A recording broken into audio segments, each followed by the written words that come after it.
Morning, જય Shri Krishna, welcome and welcome back to my YouTube channel. કેમ છો? આઈ હોપ કે તમે બધા જ મજામાં છો અને હું પણ મજામાં છું. અને અત્યારના વાગવામાં થઈ ગયા છે બપોરના 11:15, કારણ કે આજે સવારથી બ્લોગ લેવાયો જ નહીં, કારણ કે મારે ઇમરજન્સીમાં આવવું પડ્યું ઓફિસમાં, અને ઓફિસમાં બેંકવાળા આવવાના છે. તો જોઈએ ફટાફટથી આગળનો બ્લોગ લેવાયો નહીં. તો કંઈ નહીં, હવે જે પણ કંઈ હશે હું તમારી સાથે શેર કરતી રહીશ. અત્યારે તો હું ઓફિસમાં, ક્યારે ઘરે જાઉં ક્યારે નહીં, મતલબ ક્યારે જામ ક્યારે નહીં, મારું કંઈ પણ ફિક્સ નથી. તો જે કંઈ પણ હશે હું તમારી સાથે શેર કરતી રહીશ. સો સ્ટે ટ્યુન. અત્યારે હું થઈ ગઈ છું મસ્ત મજાની જમીને ફ્રી, અને હજુ સુધી હું ઓફિસમાં જ છું. અત્યારના વાગવામાં થઈ ગયા છે બપોરના 2:30, પણ હજી સુધી બેંકવાળા આવ્યા નથી. ખબર નહીં બેંકવાળા ક્યારે આવશે. તો જે કંઈ પણ હશે જોઈએ હવે ક્યારે આવે છે ક્યારે નહીં. સો ગાઈઝ, મારી ઓફિસની બહાર કેટલા બધા કબૂતર આવી ગયા છે ચણવા માટે. એમનો ચણવાનો ટાઈમ છે સાંજનો 4:30 વાગ્યાનો, અને 4:30 વાગે એટલા બધા કબૂતરો આવી જ જાય છે ડેલી. હું જઈ રહી છું ઘરે, અને ઓફિસમાં પણ જે કામ માટે આવેલી હતી એ કામ પણ નહીં થયું. અને કંઈ નહીં, બસ અત્યારે 6 વાગી ગયા છે. તો તમે જોઈ શકો છો બહારનો વ્યૂ તમને હું બતાવું. લાગી રહ્યું છે કે વરસાદ પડશે, બટ અત્યારે વરસાદ લાગી રહ્યું છે કે પડશે, બટ જોઈએ હવે પડે કે નહીં પડે. તો ચાલો કંઈ નહીં, પહોંચીએ ફટાફટથી ઘરે, અને ત્યાર પછી બનાવવાનું છે જમવાનું. અને જમવામાં આજે બનાવવાનું છે, જીગુ સાથે વાત થઈ ગઈ છે તેમ સોયાબીનનું શાક બનાવવાનું છે આજે. તો ચાલો કંઈ નહીં, ફટાફટથી ઘરે પહોંચીએ અને બનાવી લઈએ જમવાનું. પછી જે કંઈ પણ હશે હું તમારી સાથે શેર કરતી રહીશ. સો સ્ટે ટ્યુન. બીજી વાત, કાલે છે ને દિવાલીપુરામાં સવારે 11 વાગે એર શો થવા જઈ રહ્યો છે. તો જોઈએ જીગુ લઈ જાય છે કે નહીં. એમની સાથે વાત થઈ ગઈ છે કે કાલે એર શો છે, તો જોવા લઈ જાય છે કે નહીં. એક બીજી વાત, વડોદરામાં હવે ગરમીની શરૂઆત થઈ ગઈ છે.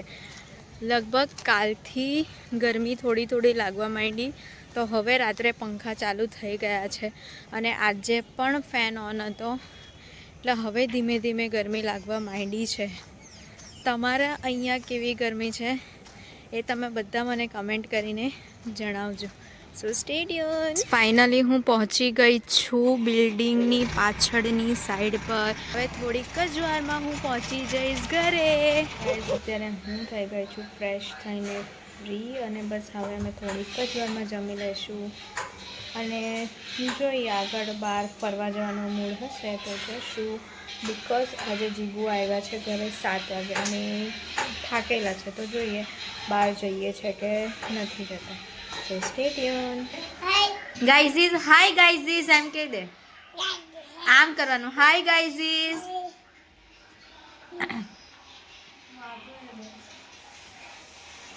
જા પેલો બોલ લઈ આવ.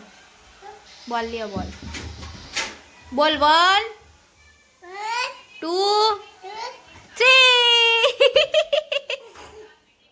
એ લાઈટ ગે પોયરાને ચેન નહીં મને વરતી એમ, હે ને? લાઈટ બંધ. હે પાછો બોલ 1 2 3 એટલે લાઈટ આવી જાય. બોલ 1.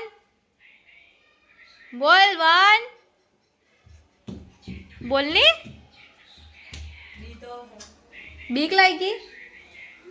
બીક લાગી. સો ગાઈઝ, અત્યારે અમે લોકો થઈ ગયા છે મસ્ત મજાના જમીને ફ્રી, અને આ વ્લોગનો શોર્ટ જીગુના ફોનમાં લીધો છે. બિકોઝ એમનો કાલે નવો ફોન આવેલો હતો એમના, એટલા માટે. અને હોશિયારી મારી રહ્યા છે કે તારા ફોન કરતાં મારા ફોનની રિંગ લાઇટ મોટી છે, હે? પણ તમારા કરતાં મારો ફોન ઊંચી લેવલનો છે. ઓકે, 40 છે મારો, વિવો V40. એનાથી ઉછલા લેવલનું છે. ચાલો નહીં હવે ગાઈઝ, આ અમારી લિફ્ટ છે મસ્ત મજાની. ક્યારે બી ધોકો આપી દે કંઈ કહેવાય નહીં. હા ને જીગુ? કેવો ધોકો? બંધ થઈ જાય તો. અને ઓલમોસ્ટ સુવાનો ટાઈમ થઈ ગયો છે, અને અત્યારના વાગવામાં થઈ ગયા છે રાતના 10. બસ હવે આજે 10-15 દિવસ પછી હું ઓફિસે ગઈ એટલે જબરદસ્ત થાક લાગી રહ્યો છે. તો કંઈ નહીં, બસ હવે સૂઈ જઈશું અમે લોકો. તો કંઈ નહીં, આજના વિડીયોમાં આટલું જ હતું. જો વિડીયો સારો લાગે તો લાઈક, કમેન્ટ અને શેર કરી દો. ચેનલમાં નવા હોય તો જલ્દી સબસ્ક્રાઈબ કરી દો. મોકલો તમારા ફ્રેન્ડ્સ અને ફેમિલી સર્કલમાં. તો સ્ટે ટ્યુન. તો તમને વિડીયો સારો લાગે તો લાઈક, કમેન્ટ અને શેર કરી દો. હરે કૃષ્ણ.